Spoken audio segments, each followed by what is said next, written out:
Good afternoon. Thank you, everyone, for joining us today. I'm Narges Ashash. I'm the current chair of the SKY Committee, Strategies for Competitive Innovation Autumn Committee. Welcome to our Autumn Watercooler event, Strategies for Competitive Innovation Managing Mental Health. Thank you for joining us for this timely and vital conversation about the link between mental well-being and innovative success in the tech transfer world. As we gather today, it's important to acknowledge the significant headwinds facing tech transfer offices across the country and across the world as well, from increased pressure and oversight from the federal government to ongoing budget cuts and resources constraints. TTOs are being asked to do more with less, while navigating a rapidly evolving landscape of intellectual property, administrative burdens, and the growing complexities of innovation itself. These challenges not only test our professional resilience but also place enormous strain on the mental health and well-being of our teams. So, at the same time, June is a month of celebration and reflection. It's Pride Month, a time to honor the contributions and experiences of the LGBTQ plus colleagues and to reaffirm our commitment to diversity, equity, and inclusion in our workplaces. And in just a few days, we will also mark Juneteenth, commemorating the emancipation of enslaved Black Americans and reminding us of the ongoing journey toward racial equality and justice. Both observances underscore the importance of fostering workplaces where every individual feels valued, supported, and empowered to thrive. Today, we'll explore why mental health in technology transfer has historically, sorry about that, has historically received less attention, how the unique pressures of our profession contribute to these challenges, and what practical steps we can take to create healthier, more innovative environment for all. Today, we have a little bit of change of our schedule. Unfortunately, we won't have Ed Ergenzinger with us today, but we are glad to have Lisa Muller. And for those who don't know who is Lisa, she is a patent attorney and shareholder at Casimir Jones Law Firm and has an experience over 30 years in intellectual property with a focus on biotechnology, pharmaceuticals, and chemistry. Lisa is also a dedicated Autumn member and, among other things, is the immediate past chair of Strategies for Competitive Innovation Committee and the host of Autumn in the Air podcast, where she discusses the tech transfer challenges and opportunities. Earlier this year, she obtained Autumn prestigious award as a 2025 Volunteer of the Year. She's also an advocate for EDI values within different organizations. So, Lisa, we are so glad to have you today to talk about mental health within the tech transfer community. Well, welcome. Thank you, Nargis, and thank you for that really very, very kind introduction. And welcome, everybody. We're really excited to have you here today. And I just have a few slides I wanted to share to try and set the stage for our conversation today. And the title of these slides are Breaking the Silence, Mental Health and Technology Transfer. Just a few kind of things that I wanted to share to just set the stage for our conversation. And, in the US, there are more than 1 in 5 adults that are living with some type of mental health condition. And it's about 1 in 6 in Europe. And not surprisingly, those numbers are a little bit old, but we know that the number has been estimated to have increased during COVID. I think all of us at one point or another were really struggling during the pandemic. And I think even the current political situation right now are also at times struggling with our mental health. But I think, there are still, even in this day and age, a lot of misconceptions and misinterpretations when it comes to mental health. And one of those is that it's something that can be cured. It's really no, not the case. Many times they are lifelong chronic conditions, which, like some diseases like diabetes, can be adequately controlled with treatment and medication and a variety of other things. But, we still have a lot of negative stereotypes when it comes to mental health. There's still a lot of stigma out there. I know in the legal profession, it is still very, very difficult to talk about mental health issues, despite a concerted effort by the ABA and other organizations to try and destigmatize it. We all, see in movies, there's that typical stereotype of, people who are suffering from mental health issues tend to look crazed and out of sorts and just very bizarre and strange. So that is just not something that applies to the legal profession, but I think, just as a society as a whole, we still struggle with stigma when it comes to mental health. And, there was a study in the Lancet that basically showed that even though the public may understand that there might be a medical or genetic component to mental health, people still have a negative view of people who suffer from mental illness. And there seems, interestingly enough, to be a greater stigma, believe it or not, in Europe compared to the US. And really, the only way to kind of combat that stigma is to engage in these prejudice reducing interactions between people who have mental health conditions and people without, and have people share their stories and their experiences, and what they've done to try and manage with their mental health condition. And I hope some of you will feel comfortable enough to talk about struggles you might be having during our water cooler today. And this is a safe space. So everyone should feel comfortable to share their stories, their concerns, and their perspectives. And, we talk all the time about our physical well-being, eating right, exercising, all those types of things, going to the doctor and getting regular checkups. But, mental health is really important to our overall well-being as well, just as much as our physical health.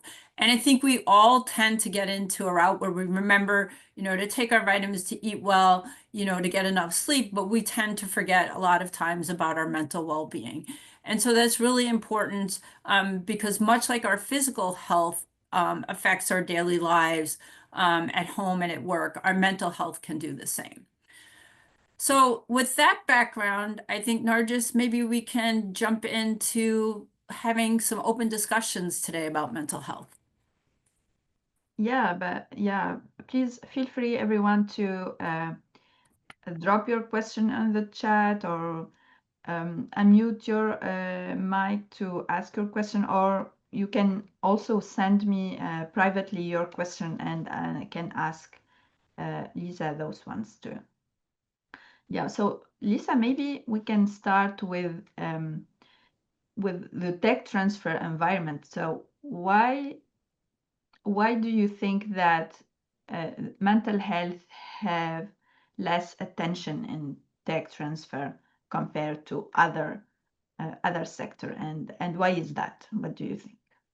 Yeah, that was something we actually explored in the paper last year. And, a lot of it has to do with the fact that really tech transfer is a relatively young, less visible, and I think oftentimes maybe misunderstood or maybe underappreciated within academic and research institutions.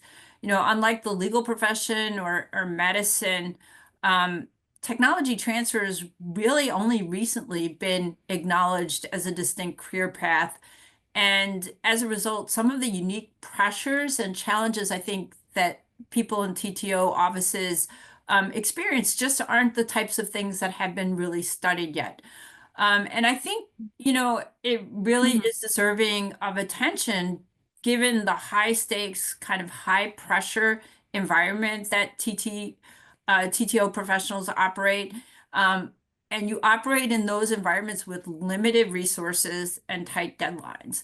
And so I think it's really important now and crucial that we have this conversation about mental health, which was exacerbated, like I mentioned, by the COVID-19 pandemic, because I think it's leading to burnout, attrition, decreased productivity, and it's impacting not only TTO professionals, but the performance of their organizations as well. Yeah, definitely. And I also maybe we can mention also the different collaborators we work with. You have from one side the universities, the PI, the students, and different stakeholders at stake, right? Yes. And I see there's Yeah. a question, Yes, Susanna, go ahead and yeah, unmute yourself. Hey, thank you. My name is Susanna Woolman. I'm with Nationwide Children's Hospital Tech Transfer Office. And I'll just, really quickly state that I have been with bipolar for 30 years diagnosed. So I am very familiar with mental illness and as well as anxiety. And I consider myself kind of a survivor because, I feel very, very leveled and, in my recovery.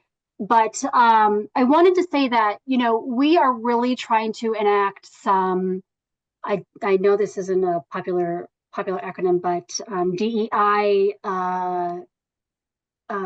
things in our hiring of new individuals into our office. And we have tried to be cognizant of, to receive diversity into our office and be cognizant of those with other abilities and limits in our hiring practice. And one thing I have done is that we have, like when we're hiring somebody, so this is a hiring question, and I apologize if I'm diverting off the track. But No, when we're hiring somebody, we are, trying to, I don't want people who have anxiety or who are maybe on the spectrum a little bit or whatnot to fear being interviewed by us. So we are providing questions in advance wow, to take away that anxiety of which is already going to be there and originally, so people can prepare their answers well.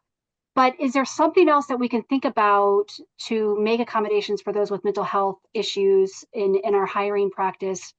I regularly talk to my team that I have on board to make sure they're taking care of themselves, and you know, family is most important, and if you need a break, take it. But is there anything that we can be doing to actively encourage that? I'm sorry, that was so long-winded. No, and thank you for sharing your story. yeah, That's really appreciated. And I think, what you're doing in terms of providing the questions in advance is fantastic, because that actually helps people not only with mental illness, but people who are neurodiverse. Like you said, people who are on the spectrum. So providing the questions in advance, also getting training for the people who are actually asking those questions. Because sometimes people who are on the spectrum or have a mental illness, they can't look other people in the eye, or, they make unusual gestures. So having that training of the people who are actually asking those interview questions will go a long way, because they'll know how to respond to that. Whereas some people I know have very visceral reactions to people who don't look them in the eye. So I think that's helpful. I think also a very quiet kind of room with limited distractions will also help. That helps people who have a lot of anxiety. And then also providing them a list of exactly who they're going to be meeting with that day. And some background information will help, because again, people who are very anxious, or even who are neurodiverse, that will help them as well. So I think you guys are off to a great start. But I think those are definitely some things that you can do to help in improve kind of the interview and the hiring of people who are maybe are suffering from a mental illness, as well as who are neurodiverse. And please, if other people hearing what we just talked about have implemented things or have suggestions, please feel free to jump in. We have we haven't implemented that, but I like that approach, Lisa. Like I want to echo that. I was going to say sort of the same thing. That anxiety of an interview is a lot like test anxiety back in the day, right? The unknown was more horrible than the known. As soon as you sat down to the test, you kind of had some idea. You could read it, you could figure it out. But that complete unknown was always stressful for me. Um, I'm glad I don't have to take tests anymore, right? But an interview feels like a test, right? It's the most adult version of a test that you're going to get most of the time. It So, is, yes. I really like that approach. Thanks, Michael. Yeah. Danya, go ahead.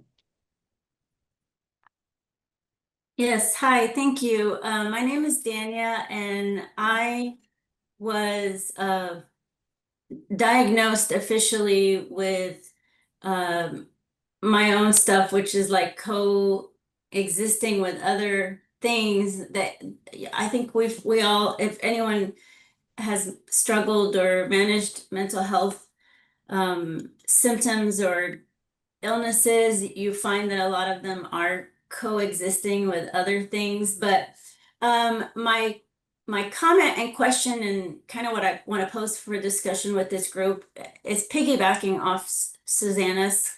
Did I pronounce your name right, Susanna? Okay, Susanna's comment about hiring.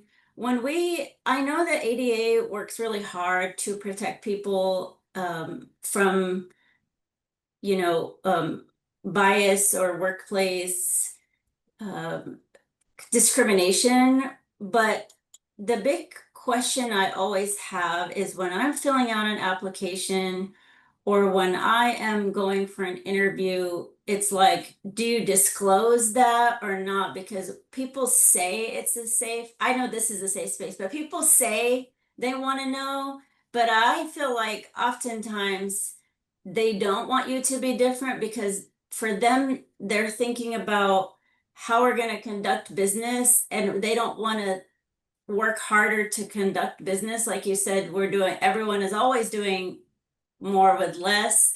And so they think it takes an extra effort. Like I had in the pandemic, I interviewed for a job and they asked me if I had a problem sitting, well, because I asked about the work environment, like the physical work environment. And at that point, I had been vaccinated. So I said I would be willing to come into the office. And they said, do you have a problem working in an open pool pit? And I said, well, I do have struggle with ADHD. I get distracted real easily. So I like to have on noise canceling headphones, which I already own, because at this point I figured out how to manage these different symptoms. And they looked really taken aback. And I mean, it doesn't matter because ultimately I have really landed in a place in my life where if I have to work harder just to like my productivity is never in question, but if I have to work harder to fit, quote unquote, fit into a place where I'm not supposed to be, that's not a place for me. And I just have accepted that. But I think something about disclosing is still because I didn't even understand these things. I think oftentimes we are trying to figure out what it means for us when navigating these different symptoms and how we're going to get through day to day. But I think trying to explain it to someone who is just already coming in with the idea that they don't want to make extra accommodations for you, um, it feels like laborious on our part. So I just kind of wanted to talk about that from really a legal perspective. If like, what are your thoughts on disclosing that on the form and not disclosing? Because and sorry, I am like long-winded on this, but when you're trying to interview for a new job, they always say don't bring up anything negative and don't be different. And so you don't want to kind of put the spotlight on yourself in that way. You want to stick out, but not for those things. Yeah, absolutely. And it's a great question. Unfortunately, it's one of those things that is very, very personal. And I echo what Harmon's saying. Thank you for sharing your story. I think, how an organization responds to somebody with mental illness or a neurodiversity, it's a top-down thing. Obviously, it has to be leadership buy-in. What we're starting to see is companies like Procter and Gamble and others are recognizing the value of hiring people with who are neurodiverse or have mental illness. So I think you can tell a lot by the company by the way they advertise a position, and that should be a signal to you some of the language that they use. Some companies will even, advertise that they are welcoming, they have a culture of inclusivity for people who are neurodiverse or have mental illness. It is, extremely hard to say, the law doesn't require you one way or another to say if you are or not. But I think you can look for things when you're applying for jobs that can give you some hints about the way the job is being advertised. If you ask for questions in advance, like Susanna said, and they say we don't provide those, I think that's a huge red flag. If you ask, can you tell me about the room you're going to be interviewing me in and who's going to be attending? Could I have a quiet room or a quieter room away from a lot of traffic? And we don't do that. The room is what's available that day. I think that's a good sign.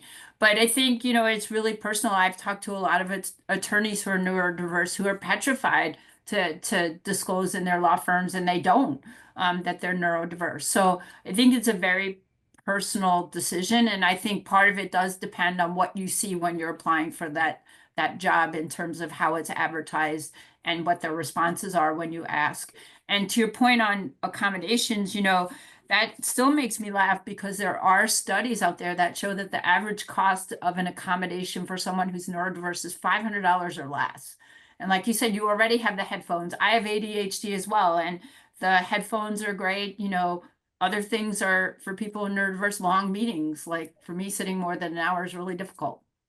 And so there are all those things. But I'm curious, has anybody else struggled with a similar issue with, to disclose or not to disclose? See, there's comments in the chat. Yeah, there's the comments are about other things. For Autumn and staff, we're fully remote. And we spend a lot of time on doing assessments and sharing assessment results, like whether it's MBTI or DISC right now is something that we share because we want to understand and communicate. And there are folks on staff that do say like, hey, listen, I have an attention issue. And I get really distracted, can we just schedule a meeting together and go through what that project is so we can knock it out? Because otherwise it's all over the place and I know we're on deadline. And that is something that, if we are all direct and honest about it, no one has any problems with it. And I wish all of us have a good environment that's a good fit for us, and that we have a place that provides grace. And I know at Autumn, we work really hard internally to make not only bridge the gap of remote living, but also create and test out and be vigilant about having an environment full of grace and respect, and how often we do that. So I wish that for all of us. I wanted to bring up Jim's question here. That's one question that's in the chat that's outside of this basic one, which is really interesting for us to know as Autumn, so we can understand folks a little bit better. How do you measure organizational groupthink? I don't know, Jim, if you have any other color to add to that.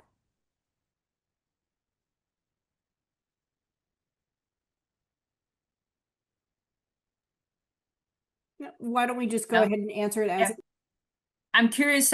I've never run across groupthink, so I'm curious. Have any of the rest of you dealt with groupthink, or how have you dealt with groupthink? I'm not familiar with that, unfortunately.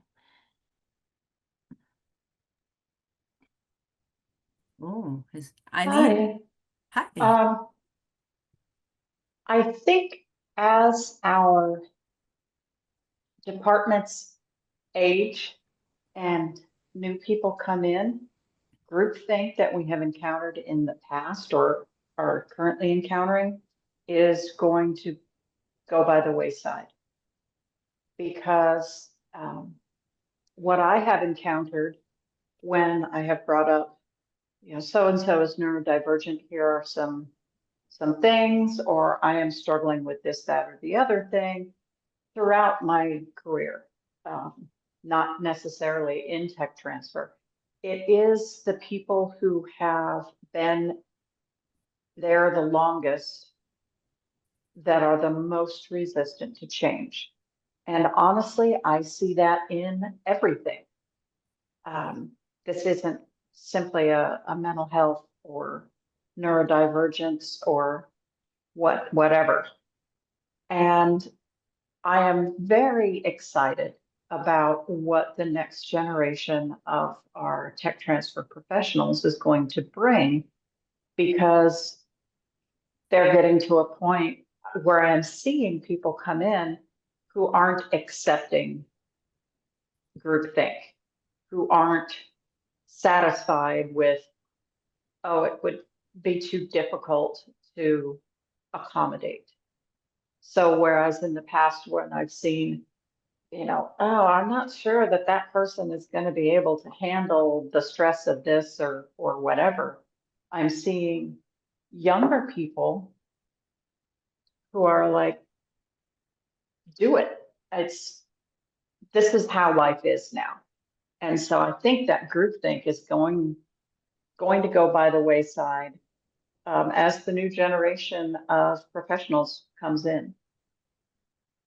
And we are seeing that a little bit in the patent field, which I can speak to, where people are, lawyers are, getting out of big law firms, for example, because, they get told we've always done things this way. We're not changing too hard, to your point, Eileen, about changing. And they're going off and they're setting up boutique firms, which is becoming really popular right now because there's more freedom, there's, creativity of thought, and there's the work-life balance. Like I work for a very small IP boutique firm. I've been in large firms and quite frankly, did not like it. And I have tremendous flexibility in the small firm that I work with. And we're all very different. And, you don't run into all the bureaucracy and like the common, groupthink in a small IP boutique. Everybody is a lot more creative and flexible because we have to be.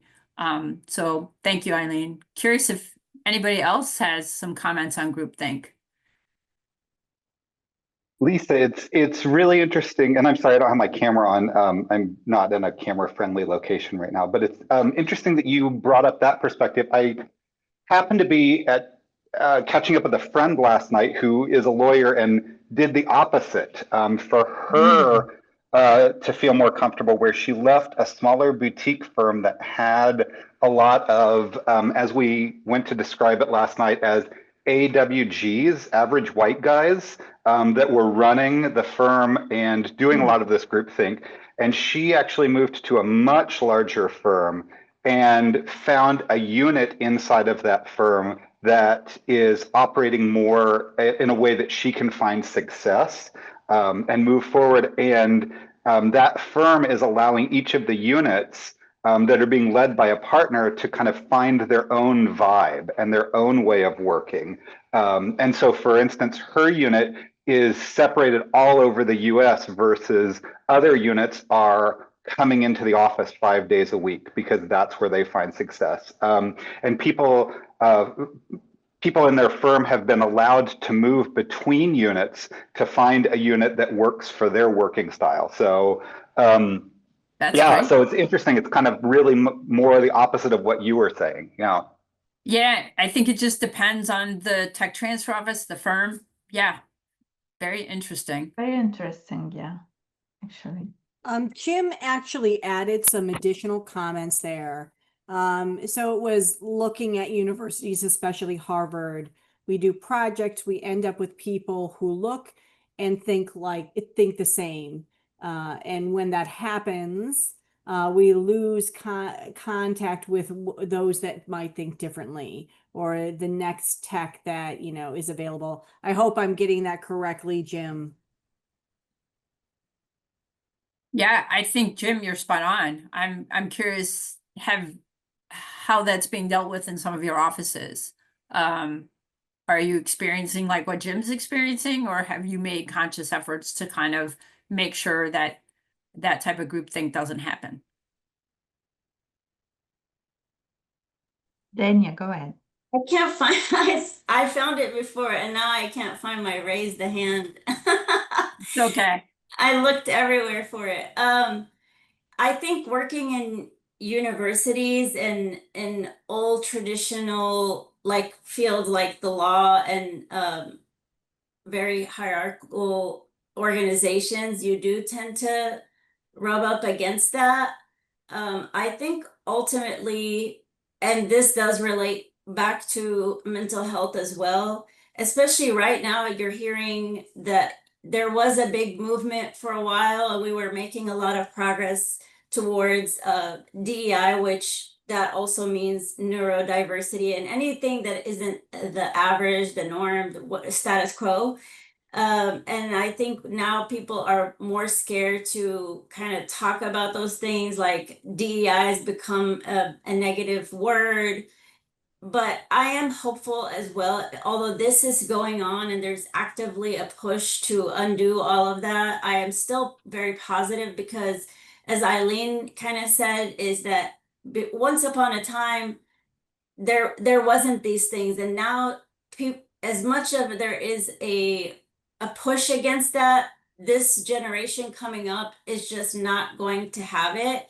And I do think that, like someone who has been different all my life, being an immigrant and just naturally always working in these environments where I've had to work really hard to kind of stay under the radar or not be different, and then coming into a place where I'm like, no, this is who I am, and if the place isn't accepting of that, then they're just not accepting of me and I shouldn't be here.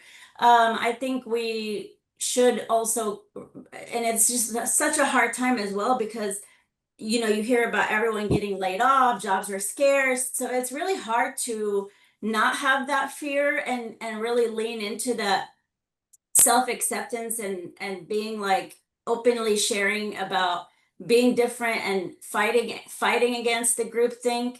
I guess I will just say something as a like a word of advice to my colleagues, and something that is working for me is really just stay true to who you are. And even if like the odds are really seeming against this, and the environment is really not conducive to our mental health and whatever differences we have, we still have to stay true to who we are, because that's how we're going to be our best selves and performing at our best capacity. Thank you. Yeah, that was a fantastic answer. I love that. And, Jim, I saw you ask about a metric to track kind of groupthink. And the only thing I can think of, maybe some others have some ideas, is what WIPO and the USPTO and other patent offices use to track kind of, gender in patenting, which is using names.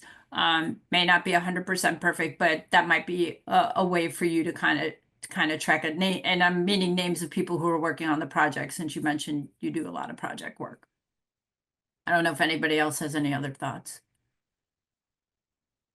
Yeah, that could be a good start, about telling how these groups work, or yeah. I did want to ask to Daniel, your comment, you mentioned stress in there, and I do want to reach out and ask all of you how you're coping with stress. I mean, you have innately stressful jobs. They've always been very stressful just by nature, by what you do. But this has been exacerbated right now since the administration change. And not only are you feeling it, your staff is feeling it, universities are feeling it. How are you guys coping, or how are your offices? Are you making any kind of concerted efforts to try and make sure that everybody is focused on their mental health? Camille? Yes. Did I get that right? Yeah, please. Yeah. So I just wanted to go back a little bit on what Danya and everyone was saying. Like, I used to work at a university that I felt like the work thing was the group thing was present all the time. And that was a thing that my decision came to leave that place while my husband was applying for a job at Cornell. And I was pregnant at that time. And I told him, like, if you did not get this job at Cornell, I'm leaving my job and I'm finding something else, because I'm not going to stay at this place where you cannot be creative, you cannot think different. And I felt a different person. I do have an accent because I'm from Brazil. I'm an immigrant and I am a woman. And I felt like it was the average white guy type of environment where new ideas were not very welcome. And I feel like completely different here. Completely different. Like, our office is much bigger. We are almost 30 of us in here. And there is a big diversity, and all thoughts and creativities and ideas are welcome. So it's a completely different environment how I feel coming to work every single day, you know. Going for the stress part, one of the things that we have been doing a lot, we are constantly asking each other. And we're not just asking the question, hey, how are you? No, we're being specific on asking the question, how are you dealing with the situation? How do you feel about it? And one of the things as an office manager that I've been trying to do is I'm trying to find ways that the team can connect outside of the office. It can even be, for example, let's go to one of Cornell's restaurant and have lunch together. And we're not going to talk about work or anything that is heavy right now. Let's talk about kids or things we like to do outside of the work. Next week, we're having a picnic for half of the day, and then we're gonna be interacting with each other, and we're gonna be playing long games and that kind of stuff. Sometimes we just sit in the conference room, everyone bring their own lunch, and we sit together and we eat our lunch there. Or we do a potluck party, because Cornell has been on the discretionary spending, so we cannot spend any money in any sort of this team building activities, right? So on top of like not being able to spend money, I'm having to be extremely creative on finding ways of like keep the team together and keep doing this stuff, you know? So like our potluck, our executive director was kind enough to offer the main meal, and then everyone will just bring sides, you know? So we're trying to find different ways of like keep the team together. And then if we're at a coffee break, we just like deeply with intention, we are asking each other, how are you doing? How are you coping? What is stressing you out? And what are your concerns and that kind of stuff? And we do have a lot of us in here that are immigrants in our tech transfer office, which is an stress for all of us, because yes, I am currently a citizen, but who knows what can happen, even me being a citizen for the last 4 years, right?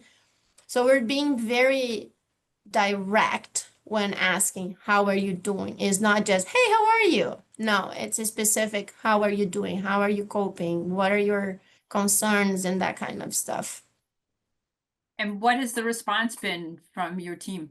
In the beginning, I felt like everyone was super scared of talking about it and like really letting out in out loud voices what they were really feeling. But as time goes on and it's directly affecting our jobs and like how we can do things. And for example, we had two who retired and one who's about to retire, and the universe is not being able to approve the fulfillment of this position. So we are becoming overloaded with work, but everyone is recognizing that at the same time. So we're finding ways of like keep the team together.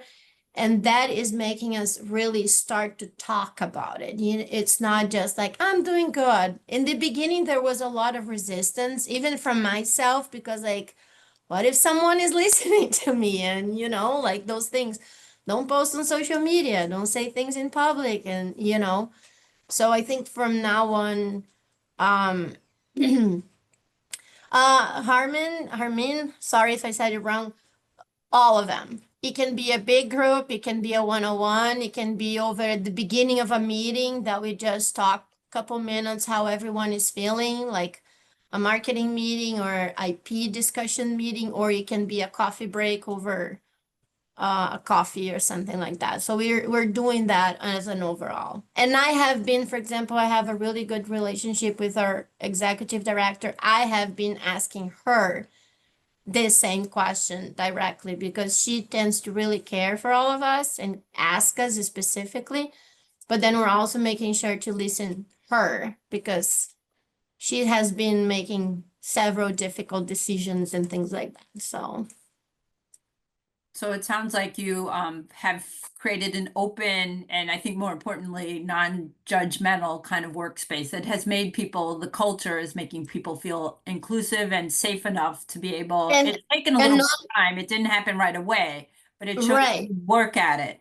Right. And I think not literally, guys, please don't take me wrong on this, not to brag about it, but I have received several emails from colleagues thanking me for constantly doing that and finding ways of like build up the morale and keep the team together and do things that are fun outside of the office and not just within the TTO walls. So I'm really pushing for that because I am a person who had the first time last year,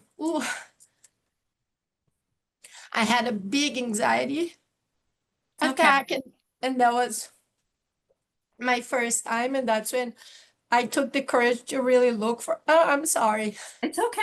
That's It's okay. okay. Thank you for sharing. Thank We've you. all been there and it's a really hard and anxious time right now.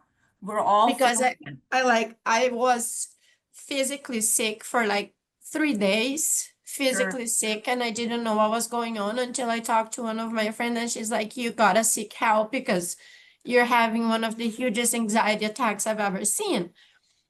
And I'm like, "Me? Anxiety? Are you crazy?" You know? And so after that, I had decided for myself that I'm gonna make sure people around me, oh, You're doing great. You're doing great. And thank you for sharing because you just helped other people who I'm sure are on this water cooler today who have gone through what you've gone through. yeah, It so takes a lot of since courage. that day, I had make sure that I'm gonna go above and beyond to always make sure that people around me have a safe space to, even if they want to come to my office and share something that is going on with them, I want them to know that they can come and I'll be listening and trying to help them the way I can. So Thank you. Thank you for sharing. Thanks so much, Camila, for sharing.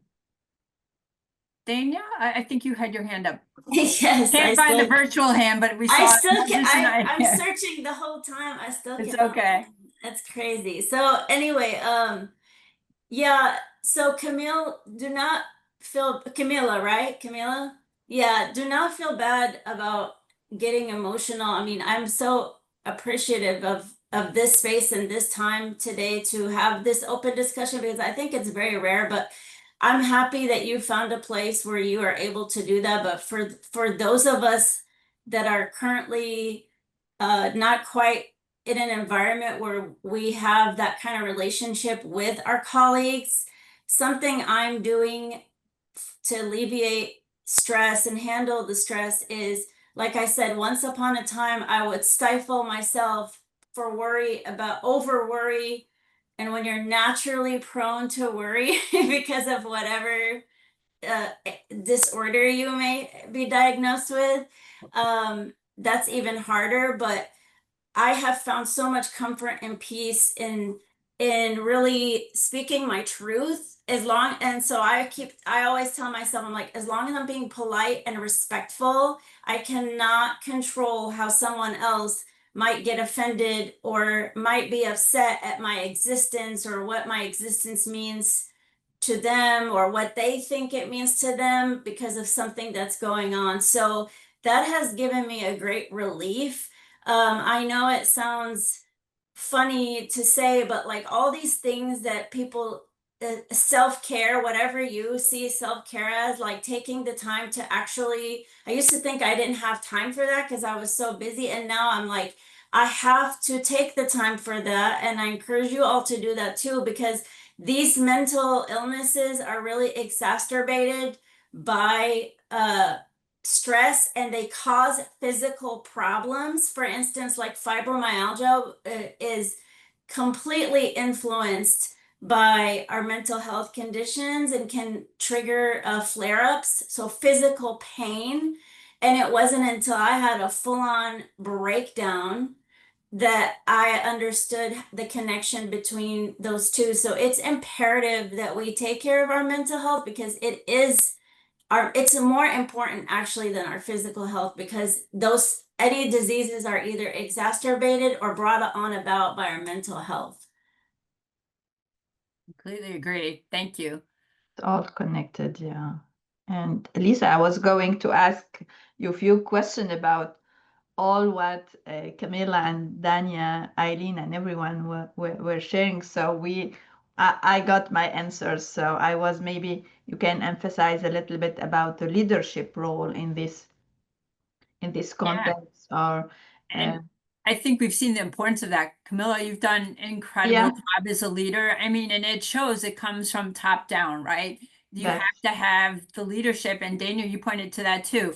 Your environment, might be your leadership isn't, as supportive on the types of things that Camilla has been doing. So, I mean, it's extraordinarily important to have, buy-in at the top, and it's very difficult when you don't. But I think if you're in positions where maybe your leadership doesn't buy in, if there are a group of you within your office that you can have these open, frank, non-judgmental conversations, then maybe the group of you, go out to lunch together, take a walk, or do something after work that small subset of you can work on together. If you don't have, leadership that has bought into, being fostering as culture of acceptance or inclusion when it comes to mental health issues.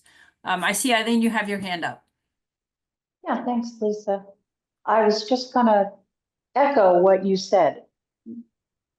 In the best of all possible worlds, all of our leadership would be completely on board with all of this, and we wouldn't need discussions like this.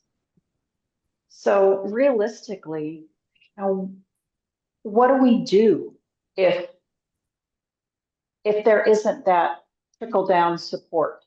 Lisa touched on some things, start your own group, it can be as easy as in one of my last jobs, I never turned on the lights in my office because overhead fluorescent lights drove me insane personally. So we had lamps, and people started coming in and sitting because the office wasn't like everybody else's. And sometimes we had music on. I shared an office. Sometimes we had music on. Sometimes we had essential oils going if people weren't sensitive to that. We made sure. And it got to the point where people were like, I just want to sit in your office for a minute. It's the Zen zone. And that really struck me because it was such an easy thing. I'm not turning on these lights. But it grew and grew and grew to a point where people felt safe to come in and talk. And we used to joke, this is a safe zone. We're not gonna, without your permission, we won't bring it up outside of the Zen zone. And we actually got some things done because people would come in, they were newer to the organization, they were younger, they didn't feel comfortable. And I, at that point, was the cranky old lady. And I was like, all right, do you want me to take this up for you? And it was either yes or no. And if it was yes, we would try to do something. Yeah. But if it was no, it's like, cool, it stays in this room. You're welcome to sit here as long as you feel comfortable. I'm going to keep working. But, just don't turn the lights on in your office. See if that helps. Now, where I am now, they're automatic lights. So I got to figure out how to deal with that. But, make the adjustment that you can and see how people run with it. It's an awesome suggestion. Anybody else have any other ideas? I know sometimes I close my eyes and just take a couple deep breaths for like 5-10 minutes when I'm feeling particularly anxious. I don't know anybody else does that. Other thoughts? Yeah, that Zen idea is awesome. That sounds like that was a great office, Eileen. So thanks for sharing. Any of you have employee assistance programs or other programs you can reach out to in the event you're feeling very anxious or stressed? Don't ever be afraid to do that. They are there for that purpose. If you need them, get in there as soon as you can. You know, you're not alone. There are a lot of other people who use those programs. That's what they're designed for. So if your organization, your university has them, I encourage you to make sure you use those. We've talked a little bit about support groups like Camilla. You seem like your office is designed its own support group, but look for peer support groups. Look also online. There are some programs and webinars and things on mental health awareness and resilience training, especially right now. I feel like I refer to our country as kind of the horror circus, this roller coaster that we're on. Anything you can do to try and learn some techniques to help you build resilience in this very chaotic time, I think is really helpful. And I think to the extent you can take advantage of flexible work arrangements. I know Colleen was asking before where people were hybrid or in the office. If you're still able to do that, I do think that sometimes help. Change of environment when you're working a lot of times can help reduce stress and improve resilience. If you don't have to drive, however long, or be in the office or have those overhead lights. And sometimes just a change of I say change of venue, change of scenery is very good from a mental health perspective as well. We have a few minutes left. Does anybody have any questions or anything else they'd like to talk about?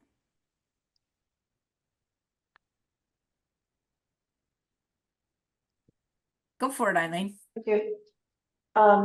When I wrote the article about DEI for the autumn newsletter, one of the things I emphasized was, what's the one thing?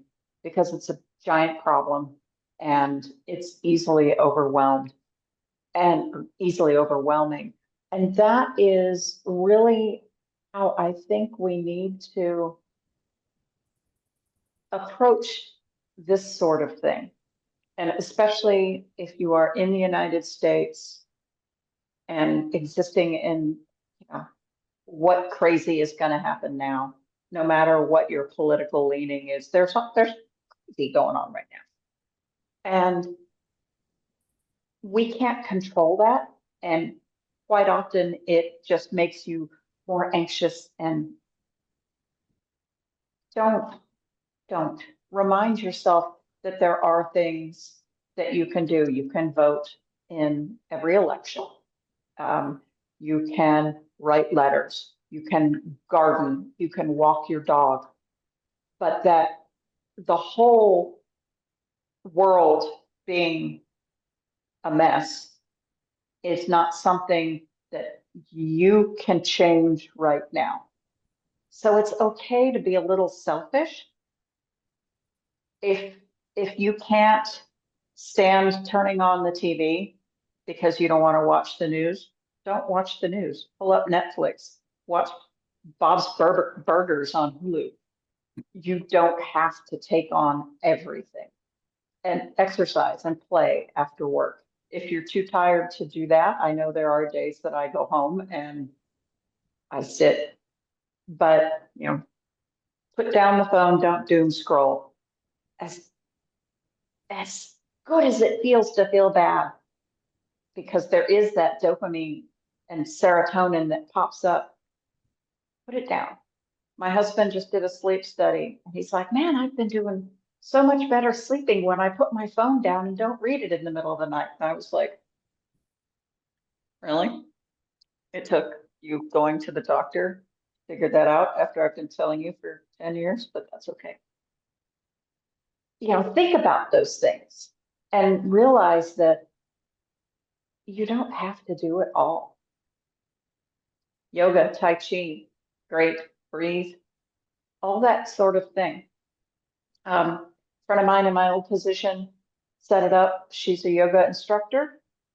They do yoga once a week in the office. It's only like 4 people, but she, at lunchtime, gets them together and they go through an hour of yoga for people who don't do yoga. So think about what is the one thing that you can do. And remember, you don't need to fix the world. It can be just one thing for yourself.